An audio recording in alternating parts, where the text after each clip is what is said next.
A story needs a character with a conflict. A story needs a solution or resolution.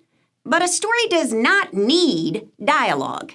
In fact, including large chunks of poorly written dialogue can take an otherwise great plot and weaken it. Therefore, when teaching dialogue in narrative writing, define 4 important guidelines for students to follow. Number 1, mute the characters initially. Since the foundation of a narrative is its plot, it's okay to keep characters muted until after the story's problem and solution have been established. In other words, don't let students include any dialogue within the first draft. This ensures that any character speech added won't slow down the plot, or worse, derail it. With the story now outlined, teach students when, where, and how to insert dialogue. Guideline number 2, keep the chatter brief. Effective dialogue is not filler. It's not chit-chat. It doesn't require lengthy exchanges. In fact, dialogue that goes on for too long can be exhausting for the reader. So teach students that the best dialogue is purposeful and brief. Rather than transcribing an entire conversation from beginning to end, teach students how to use the narrator to describe characters entering a scene, greeting each other, and getting to the point of the meeting. Then, quote only the most powerful, pivotal, and emotional sentences spoken by the characters in that moment. After those key lines are spoken, let the narrator wrap up the conversation, describing how the characters say goodbye and leave the scene. After clarifying when characters speak, reveal what they will say. The key is to position character conversation so that it advances the story's plot.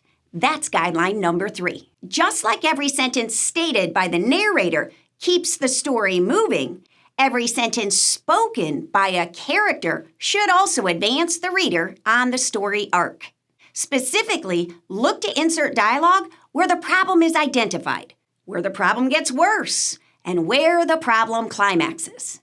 Model how to reread those 3 portions of the first draft with an eye for inserting dialogue that reveals a character's reaction to the conflict he's facing, that reveals a character's response to what's happening to him and around him, that reveals a character's interaction with other characters in that scene. Once students know where they want to insert dialogue and exactly what they want the character to say, now it's time to teach them how to present it in the writing. Guideline number 4, get the punctuation right. Quotation marks alert the reader to what is being spoken by a character versus everything else that is described by the narrator. This is an unspoken agreement between the writer and his readers.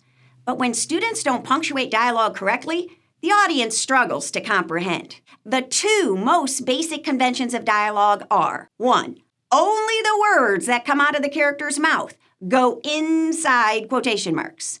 And 2, punctuation marks that go with that speech also go inside the quotation marks. To illustrate this for students, project a memorable line of dialogue from a recently read text. Point to the beginning and end quotation marks, telling students that these marks represent a pair of lips. The left one indicates when the character's mouth opens, and the right set shows when he's done speaking with the closing of his mouth. Consequently, all adjacent words that indicate who said it and or how it was said are always outside of the lips, outside the quotation marks. Teaching dialogue during a narrative writing unit is typical. However, without much guidance, students' initial attempts include continuous, confusing, and clunky conversations between characters. Therefore, outline the 4 principles of including dialogue before students start to write in order to maximize the impact of this powerful narrative writing technique.